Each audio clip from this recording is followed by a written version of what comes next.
Guys, welcome back to my channel Pranati official. কেমন আছো তোমরা সবাই? আশা করছি ভালো আছো, আর আমিও কিন্তু ভালো আছি। তো গাইজ, তোমাদের জন্য কিন্তু অনেক দিন পর নিয়ে চলে এসেছি আমার নতুন একটা ব্লগ ভিডিও। তো এখন কিন্তু আমি আছি মামা বাড়িতে। আর কিসের জন্য মামা বাড়িতে আছি সেটা তো তোমরা টাইটেল আর থাম্বনেল দেখে বুঝেই গেছো। হ্যাঁ, আসলে মামা বাড়িতে পুজো আছে, আর কি পুজো আছে সেটা তোমাদেরকে বলবো। তার জন্য কিন্তু তোমাদের ভিডিওটা পুরো কন্টিনিউ দেখতে হবে। আর এখন কিন্তু এখানে বসে বসে আমরা সবাই মিলে খাচ্ছিলাম খেজুর। আর জানো তো, আজকে মামা বাড়িতে কিন্তু প্রচুর লোক। আর এই দেখো, একটু আগেই মামা ওই খেজুর গাছ থেকে খেজুর পেড়ে দিল। আর দেখো কত খেজুর ধরে আছে। এর আগের বার যখন এসেছিলাম তখন খেজুর কিন্তু ধরেছিল, বাট পাকেনি। আর এখন দেখো পুরো লাল লাল পেকে গেছে। তো এইদিকে এসে কিন্তু আমি দেখছি যে ফল কাটা হয়ে গেছে। আর এই ফল কাটার দায়িত্বটা কিন্তু আমাকেই দিয়েছিল। বাট ওই যে তোমাদেরকে বললাম যে আমি খেজুর পাড়তে গিয়েছিলাম, তার জন্য কিন্তু আমার আর ফল কাটা হয়নি। তো যাই হোক, এখন কিন্তু আমি রেডি হয়ে চলে এসেছি যেখানে পুজো হচ্ছে, তো সেখানে যাচ্ছি। আর কি পুজো হচ্ছে তোমাদেরকে বলি, এখানে হচ্ছে দশহারা পুজো। আর কাদের কাদের বাড়িতে দশহারা পুজো হয় সেটা কিন্তু আমাকে কমেন্টে জানিও। তো চলো বেশি কথা না বলে যেখানে পুজো হচ্ছে তো সেখানে যাই। আর জানো তো, দিদি ভাই বোনরা অলরেডি ওখানে পৌঁছে গেছে, আর আমি কিন্তু একাই বাকি আছি যাওয়ার জন্য। আর বলতে গেলে এই পুজোটা যেখানে হচ্ছে এটা কিন্তু আমার মামাবাড়ির একদমই পাশে। তো দেখো এখানে কিন্তু অনেকজন চলে এসেছে। আর এই দেখো, এখানে দিদা দিদি মানে যারা উপোস রয়েছে তারা এখানে রয়েছে। আর আমি কি দাঁড়িয়ে দাঁড়িয়ে পুজো দেখছিলাম। তো এখন কিন্তু পুজো প্রায় শেষের দিকে। তো পুজো শেষ হওয়ার পর এখানে আমার দিদির ছেলে যে আবিশন আছে, তো তার নামে একটা মানসিক ছিল, তো সেটা এখানে দেওয়া হচ্ছিল। আর আমি কি চলে এলাম রাস্তাতে, কারণ ভগবান বলেনি যে তোমাদের কোনো ইচ্ছে পূরণ হলে তোমরা কারো প্রাণ আমাকে দাও। তো আর কি, এখন এখানে রাস্তাতে দাঁড়িয়ে দাঁড়িয়ে আমি কিন্তু কতগুলো ফটো ভিডিও করছিলাম। তো এখানে কিন্তু রাস্তাটা এখন ফাঁকা রয়েছে, কারণ সবাই এখন ওখানে পুজো দেখছে। আর এখানে রাস্তাটা কিন্তু পুরো ফাঁকা ছিল। তো দিদিকে আমি বললাম যে রাস্তাটা একবার দেখিয়ে দে। আর এই গ্রামের রাস্তাগুলো না, সত্যি কথা বলতে আমার ভীষণ ভালো লাগে। তো তোমাদেরকে একটা কথা বলি, এই গরমে কিন্তু আমার না আর ভিডিও বানাতে সেরকম একটা ভালোই লাগছিল না। তো তাই কদিন আমি ভিডিও আপলোড দিইনি, বাট এবার থেকে কিন্তু চেষ্টা করব ডেলি ব্লগ দেওয়ার জন্য। তো তোমরা যারা যারা এখন আমার চ্যানেলটাকে সাবস্ক্রাইব করোনি তারা কিন্তু ঝটপট সাবস্ক্রাইব করে দাও। আর যারা ফেসবুক থেকে দেখছো তারা কিন্তু আমার চ্যানেলটাকে ফলো করে দিও। তো এতক্ষণ কিন্তু আমি ওখানে দাঁড়িয়ে দাঁড়িয়ে অনেকগুলো ফটো তুলে নিয়েছি। তো বললাম যে জায়গাটা একটু চেঞ্জ করা দরকার, কারণ এক জায়গাতে দাঁড়িয়ে আর কত ফটো তুলবো বলো। তাই কিন্তু এখন আমি এখানে চলে এসেছি। আর এখান থেকে কিন্তু পেছনের ব্যাকগ্রাউন্ডটা সেরকম একটা ভালো লাগছিল না, কি আর করা যাবে। তো এখানে কিন্তু আমি কয়েকটা ফটো তুলে নিচ্ছিলাম। আর এখানে এখন দাঁড়িয়ে দাঁড়িয়ে দেখছিলাম যে পুজোটা শেষ হলো কিনা। আর ওই যে আমি তোমাদেরকে দেখাচ্ছি, ওইখানেই কিন্তু মেন পুজো হচ্ছে, মানে আমার মামাবাড়ির একদমই পাশে। তোমরা হয়তো দেখে বুঝতেই পারছো যে হ্যাঁ, ওইটাই হচ্ছে মন্দির। আর এটা কিন্তু দেখতে জঙ্গলে পুরো ঘেরা, বাট ভেতরে কিন্তু খুব জাগ্রত এক ঠাকুর আছে। এখন কিন্তু দুপুর ওই 2:30 মতো বাজে। আর জানো তো, এখনো কিন্তু দুপুরের খাবার আমি খাইনি। তো চলো খেয়ে দিয়ে দেখা হচ্ছে। তো এখন কিন্তু আমার খাওয়া দাওয়া হয়ে গেছে, আমার একার নয় সবারই খাওয়া হয়ে গেছে। আর এখানে দাঁড়িয়ে দাঁড়িয়ে আমরা সবাই মিলে করছিলাম গল্প। না না, দাঁড়িয়ে নেই, সবাই বসেই আছি। আর কয়েকজন দাঁড়িয়ে আছে, তার কারণে আমার মুখ থেকে বেরিয়ে গেল যে আমরা দাঁড়িয়ে আছি। তো চলো আমরা এখন সবাই মিলে গল্প করি, পরে তোমাদের সাথে দেখা হচ্ছে। তো এখন কিন্তু বিকেল হয়ে গেছে, আর আমি কিন্তু ড্রেস চেঞ্জ করে নিয়েছি, কারণ এই গরমে আর অত চুড়িদার পরে থাকতে পারছি না।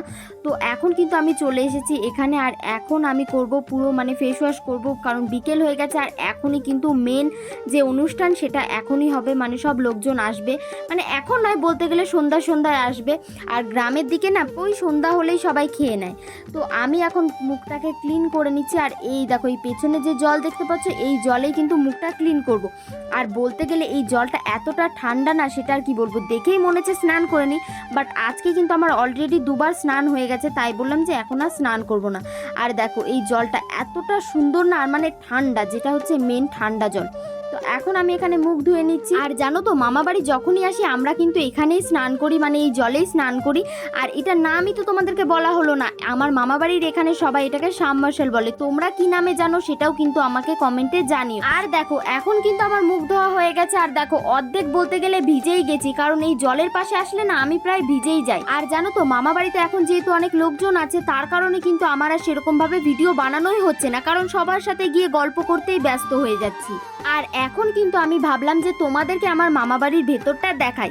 তো এখন কিন্তু আমি ভেতরের দিকে যাচ্ছি যে সবাই কি করছে। তো এখন কিন্তু এসে দেখছি যে এখানে সবাই কিন্তু বসে গল্প করছে, মানে বলতে গেলে একটা ছোটখাটো আড্ডা দিচ্ছে। তারপরে কিন্তু একেবারে রাতের ভিডিও আমি শুরু করে দিয়েছিলাম, কারণ মাঝে আর আমি ভিডিও করতে সময়ই পাইনি, বলতে গেলে সবার সাথে ব্যস্ত হয়ে পড়েছি। এতদিন পর সবার সাথে দেখা হয়েছে। তো এখন কিন্তু রাতে সবাই খেতে বসে পড়েছে, আর আমি এখানে কি করছি সেটা তোমাদেরকে একটু পরে দেখাই।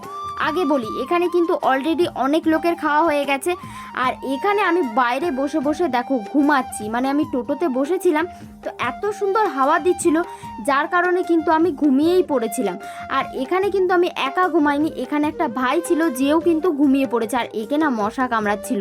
আর এই ভিডিওগুলো কিন্তু আমার দিদি বানিয়েছে, তো দিদি আমাকে বলছিল যে দেখ তুই কিন্তু বসে বসে ঘুমিয়েই পড়েছিস। সত্যি কথা বলতে এখানে এত সুন্দর হাওয়া দিচ্ছিল না, সেটা তোমাদেরকে কি বলবো, এই হাওয়ার জন্যই হয়তো আমি ঘুমিয়ে পড়েছিলাম। আর ঠান্ডা ঠান্ডা হাওয়া দিয়েছিল, কারণ কোথাও হয়তো বৃষ্টি হয়েছিল, যদিও আমার মামা বাড়ির এখানে সেরকম আর বৃষ্টি হয়নি। দেখো আমি কিন্তু এখানে চোখ ডলতে ডলতে উঠে পড়েছি, কারণ দিদি এখানে ফ্ল্যাশ জ্বালাচ্ছিল আর দিদির ওপর এমন চিৎকার করেছিলাম সেটা তোমাদেরকে কি বলবো। তারপরে ভেতরে এসে দেখলাম যে আরও যারা কয়েকজন বাকি রয়েছে আমার মামা বাবা, তো তারা কিন্তু খেতে বসে পড়েছে। এরপরে দেরি না করে কিন্তু আমরাও খেতে বসে পড়েছিলাম, মানে মামি, দিদি, আমি, দাদা, আরও যারা খেতে বাকি ছিল তো তারাও কিন্তু বসে পড়েছে।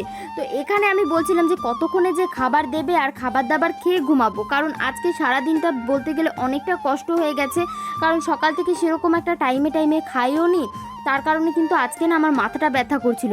আর এখানে কিন্তু বলতে বলতে আমাদের খাবার দিয়ে দিয়েছে, এখানে কিন্তু খাবার দেওয়ার সাথে সাথেই কিন্তু আমি খেয়ে নিয়েছি অলরেডি। তো দিদি আমাকে বলছিল যে তুই তো একটা ভিডিও বানাচ্ছিস, তুই তো ভিডিওটা করলি না যে তোকে কি কি খেতে দিল। তো এখানে দিয়েছিল ডাল ভাত, আর এখানে ছিল এঁচোড় চিংড়ি, না সরি এটা পটল চিংড়ি। আর এরপরে কিন্তু এখানে আরও মেনু ছিল, মানে যেগুলো আমি ভিডিও করিনি, আমি শুধু এইটুকুই ভিডিও করেছি, মানে এই পটল চিংড়ি, ডাল আর ভাত।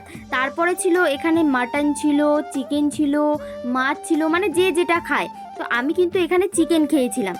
তো দেখো এখন কিন্তু আমার খাওয়া হয়ে গেছে, আর এই যে শেষ পাতে মিষ্টি দই না নিয়ে নিলাম কিন্তু লেবু, কারণ লেবু খেতে আমি ভীষণ ভালোবাসি। আর আজকের দিনটা কিন্তু আমার এইভাবেই কাটলো। তো চলো আজকের ভিডিওটা ছিল এই পর্যন্তই। ভিডিওটা যদি ভালো লেগে থাকে তো অবশ্যই like, comment, share and subscribe করে দিও।